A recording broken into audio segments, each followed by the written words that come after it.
बाई तुझा आशीर्वाद. प्रेक्षकांनो, मालिकेचा कसला छान प्रोमो आउट झालेला आहे.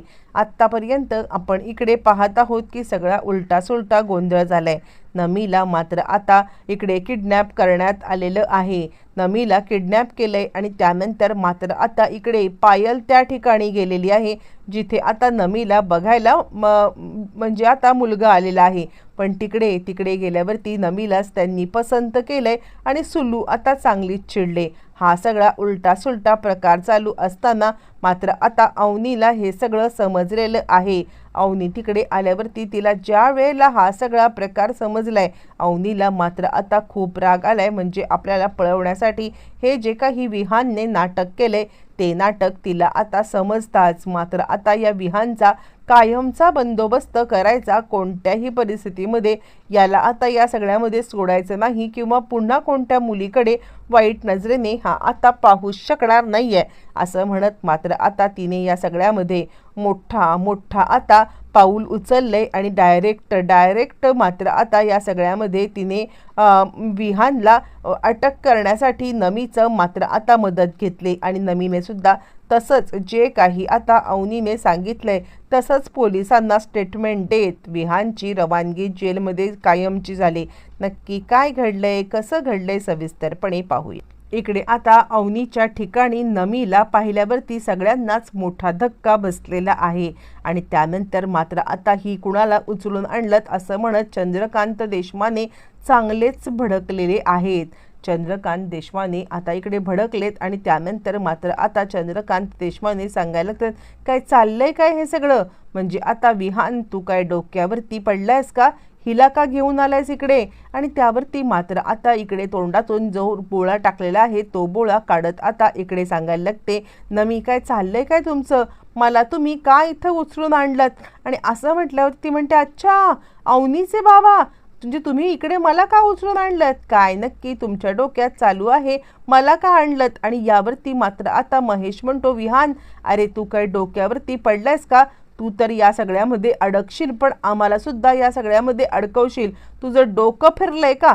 असं म्हणत मात्र आता सगळेच जण विहानवरती इतके काही चिडलेले आहेत आणि विहानला या सगळ्यामध्ये कळतच नाहीये, अरे देवा आपण हे सगळं काय करून बसलो. आणि त्यावरती मात्र आता इकडे तोपर्यंत सगळ्यांना समजलंय की पायलने ही साडी नेसलेली आणि नवरा मुलगा सांगायला लागतोय, मला ही मुलगी पसंत आहे. आता जर का मी लग्न करेन तर याच मुलीबरोबर करेन. अजूनपर्यंत मात्र आता सुलू आणि दत्ता यांनी चेहरा पाहिलेला नाहीये पण ज्या वेळेला मात्र आता ते चेहरा पाहतात त्यावेळेला ते म्हणतात, नाही हे लग्न नाही होऊ शकत, मुळातच ही मुलगी नाहीच आहे. आणि त्यावरती मात्र आता तो माणूस सांगायला लागतो, मला काही माहीत नाहीये, मला हिच्यासोबत लग्न करायचं आहे आणि मी हिच्यासोबत लग्न करणार म्हणजे करणार. बाजूला व्हा, काय ग तुला मी पसंत आहे का? असं म्हटल्यावरती मात्र आता इकडे पायल चांगलीच गडबडले, धूम ठोकत बाहेर आलेली आहे. पायल धूम ठोकत बाहेर आले आणि धन्या तू तर म्हटलास फक्त आता नाटकच करायचं आहे, पण हे नाटक माझ्या आता किती आणि कसं अंगाची आलंय कळतंय का तुला? हे नाटक आता इकडे मी करू शकत नाहीये, बाद झालं. असं म्हटल्यावरती पाण्या आता सांगायला लागतो, काळजी करू नकोस, थांब. तितक्यात सुली आली आणि हे काय नाटक आहे? माझी आता कुठे आहे नमी? नमीला माझ्यासोबत आण, नाहीतर आता अशा पद्धतीने तुम्हाला धडा शिकवेन ना. असं म्हणत मात्र आता इकडे आत्या चिडलेली आहे आणि त्यावरती यशा म्हणतो, आत्या अगं आमच्या घरात नमी नाहीये, तुला हवे तर आमच्या घराची झडती घे, पण आता नमी तुला कुठेच दिसणार नाहीये. आत्या म्हणते, खोटं बोलू नकोस, आत्ताच्या आत्ता माझ्या नमीला कुठे गायब केलं ते सांगा. सकाळपासून अवनी सुद्धा मला दिसत नाहीये आणि राजा पण दिसत नाहीये, म्हणजे आता माझ्या नमीला घेऊन ते कुठे बाहेर गेले आहेत का? लवकरात लवकर काय आहे ते मला सांगा. असं म्हटल्यावरती मात्र आता यशाला सांगायला लागतोय, अगं खरं तुला सांगतोय, मी तुला जे काही सांगतोय ना ते आता खरंच आहे. पण आता आत्या काही ऐकायला तयार नाहीये. ती पायलला सांगायला लागते, तुला इथे कुणी आणलं? इथे कुणी यायला सांगितलं? पायल सांगते, मला पाण्याने सांगितलं, ते मी केलंय आत्या. यावरती आत्या म्हणते, म्हणजे तुम्हाला माहिती होतं की नमी गायब आहे आणि तिची साडी इकडे आले, याचा अर्थ काय होतो?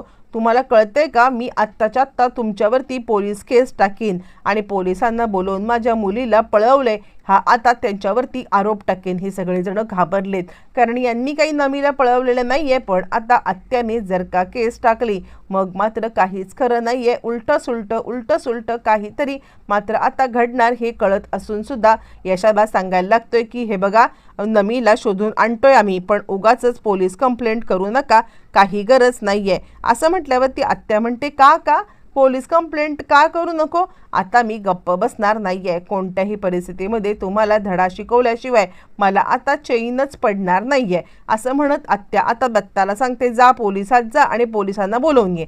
इकडे आता नमी सगळं पाहते आणि नमी विचार करते, बरंच झालं एक प्रकारे यांनी मला इकडे पळवून आणलं, कारण जर का मी तिकडे यशाबा आणि आता यांच्या घरी थांबले असते तर कदाचित मात्र आता या लोकांनी मला म्हणजे तिकडून शोधून काढलं असतं आणि त्या मुलाच्या समोर नेलंच असतं।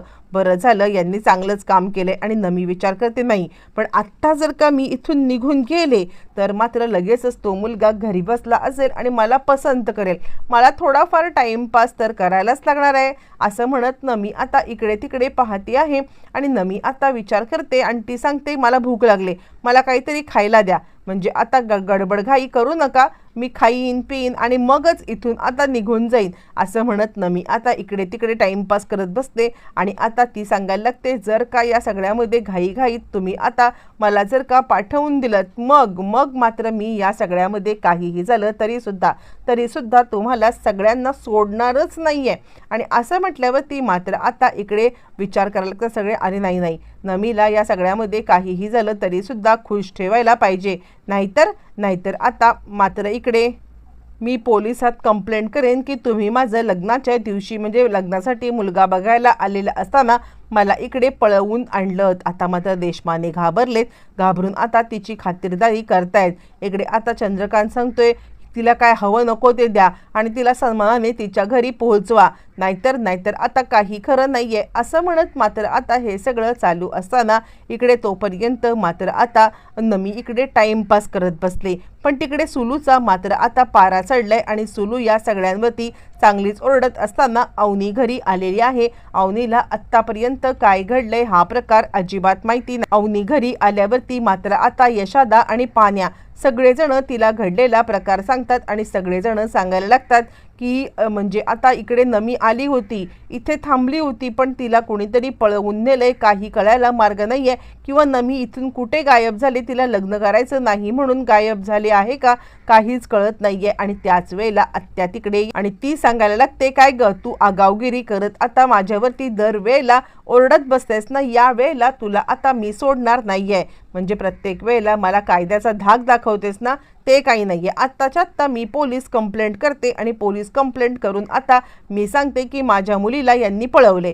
त्यावरती मात्र आता पुन्हा एकदा तिच्या अंगामध्ये अवतरलेली आहे ती म्हणजे वकील, आणि लगेचच अवनी आता सांगायला लागते, आत्या 1 मिनिट, म्हणजे आत्ता सुद्धा तुमच्या ह्याच्यामध्ये पोलीसच येणार आहेत, कारण आता नमी सज्ञान आहे आणि नमीला जर का विचारलं ना पोलिसांनी की आता तुला कुणावरती प्रेम आहे, तर ती सांगेल की तुम्ही तिचं जबरदस्ती लग्न करताय आणि तिचं प्रेम यशोदावरती आहे, मग अडकेल कोण, तुम्हीच अडकाल। आणि एक गोष्ट लक्षात घ्या, जर माझे घरचे आता म्हणत आहेत की त्यांनी नमीला नाही पळवलं तर नाही पळवले, हां, पण मी तुम्हाला वचन देते की मी नमीला तुमच्यासोबत आणून समोर उभी करेन। असं म्हणत मात्र आता अवनी या सगळ्या गोष्टींचा शोध घेण्यासाठी सज्ज, आणि त्याच वेळेला मात्र आता अवनीला कुणकुण लागलेली आहे की हे सगळं करण्यामागे हात आहे तो म्हणजे विहानचा। डायरेक्ट अवनी घरी आले पोलिसांना घेऊन, आणि आता त्याच वेळेला ती इकडे विचारते, ती म्हणजे स्वतः आता नमिताला, काय झालंय तू सांग, तू जर का सांगितलंस तर या लोकांना शिक्षा आता चांगलीच देता येईल। असं म्हटल्यावरती नमिता काय कमी आहे, नमिता लगेचच सांगायला लागते की माझं लग्न ठरत होतं इन्स्पेक्टर साहेब, मला मुलगा बघायला येत होता, पण या लोकांनी मला आता पळवलंय, माझं ह्यांच्यावरती काहीच हे नाही आहे किंवा माझं कुणावरती यांच्या प्रेम नाही आहे, माझं प्रेम माझ्या आता यशावरती आहे। खरं तर माझी आई माझं जबरदस्ती लग्न लावून देत होती, पण मला हे लग्न करायचं नाही आहे, माझं फक्त प्रेम आहे ते यशावरती। असं म्हणत मात्र आता अवनीच्या मदतीने तिने आता आपलं प्रेम पण सांगितलंय आणि अवनीने मात्र आता या सगळ्यामध्ये विहानची अशी काही टाय फिस करून टाकले की या सगळ्यामध्ये विहान आता काही बोलण्याच्या लायकीचा सुद्धा राहिलेला नाहीये आणि विहान आता अडकला गेलेला आहे। अवनीने एका दगडात मात्र आता बरेचसे पक्षी मारून झालेत आत्याचं आणि आता विहान चंद्रकांत देशमाने घरच्या सगळ्यांचं मात्र आता तोंड कायमचं बंद करून टाकण्यात आलेलं आहे।